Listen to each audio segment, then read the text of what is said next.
It's been a couple of days since Rhythm Heaven Groove came out, and I haven't really given my thoughts on the game because I'm not a huge fan of Rhythm Heaven. I don't know if I'm like the best person to give an overall thoughts on the game, or with the holiday and all that, and I've been playing the game sporadically over the past couple of days. I haven't put a ton of time into it, but I do think it needs to be said that this is a good video game because I imagine that's the mindset that people have if they're like talking about this at all, is that they're trying to do this thing that like this doesn't matter, this isn't good enough, this was a disappointing thing to announce it at a direct. It's disappointing that we're still getting Nintendo Switch 1 games, that this is shovelware, this isn't on the par of like what we wanted to see. And for me personally, I get the impression that this is just a giant cope because if you look at the release schedule, last month we got Star Fox. This month we're getting Splatoon Raiders. September was bringing us Onimusha and Fire Emblem Fortunes Weave. Like all of this is going to be Kino. Okay, all of it is going to be peak, and yet we're still in this like weird phase where people seriously tried complaining about Rhythm Heaven. They tried downplaying this game, and this kind of behavior doesn't really work. Okay, this attitude doesn't really work. What ends up happening when they do that is that it really does come off as if you're nitpicking, right? Because the natural reaction to not being interested in a game is simply not to play it or to talk about it at all, right? But what we see overwhelmingly when it comes to the Nintendo community is that, Star Fox doesn't matter, this doesn't matter, Splatoon Raiders doesn't matter. And all of that is just a gigantic cope. It's something that really needs to be spelled out to people that, all of this is just a gigantic cope and needs to be treated as such, right? Rhythm Heaven is, much like WarioWare, a lower budget series that Nintendo puts out for its audience, right? It has a dedicated audience. And no amount of bitching or whining or complaining is going to change the fact that this series, is very popular. And I do think that's something that we do have to address going forward. If you're not interested in the game, why are you talking about it? If you're not interested in the game, why are you obsessed with downplaying it? Rhythm Heaven's a very interesting release because of how it's proving that Nintendo's variable pricing is real, right? It's they're selling it for $40.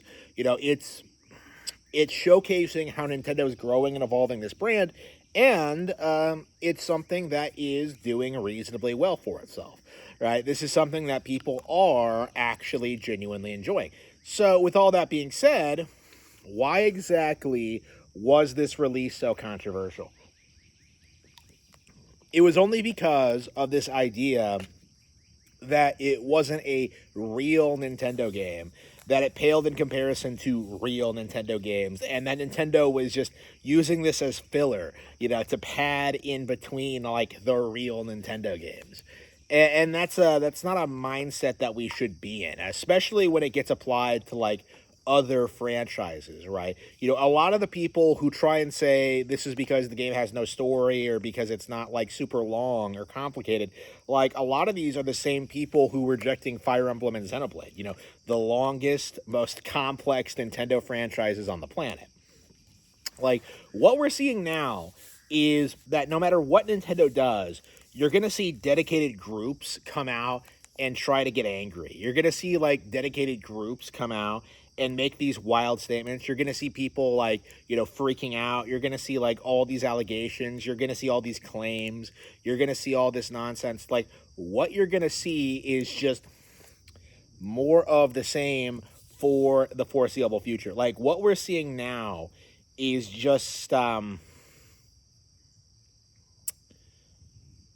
example of what's to come, right? Because you're going to see a lot of these same arguments applied to a lot of the bigger Nintendo IPs. Splatoon Raiders, right? So many people are coming out trying to say the game is disappointing or it's not very good or that no one's looking forward to it. You're seeing all these people freaking out about it. It's remarkable how none of this feels like it's really going to stick. You know, Splatoon has become like this huge IP for Nintendo. I believe it's like their fifth biggest franchise, just behind Animal Crossing. Right? Splatoon is huge for them, and yet we're still in this phase where people are like acting like it's never ever going to take off in America, as if it hasn't already like outlasted Overwatch and like you know, all the other colorful like first person hero shooters like completely at this point. Like we're seeing like Splatoon dominance. Okay, we are seeing like how Splatoon will grow and evolve and become more popular over the next several decades.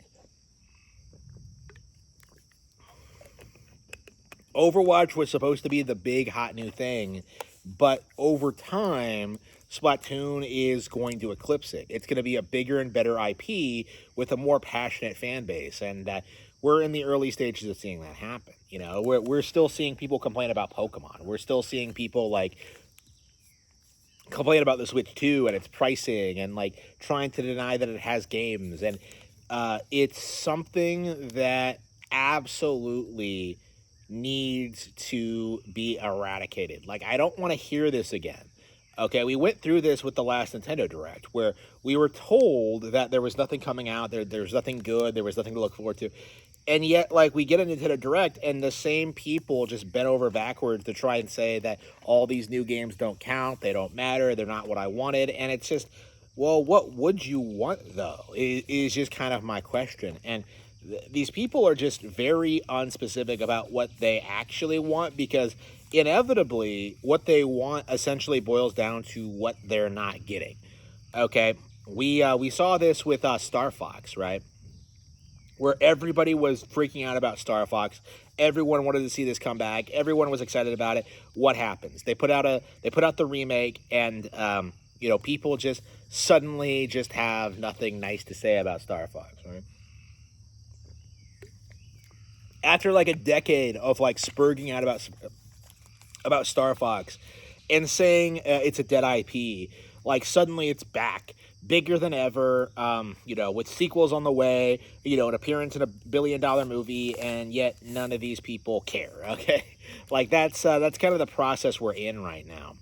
Is just going through the steps of seeing these things get announced, you know, get downplayed, actually release, and then like do extraordinarily well, and then people just move on to the next thing. Like what we're seeing is just the typical Nintendo release cycle. And it's high time that we really start like trying to seriously break this.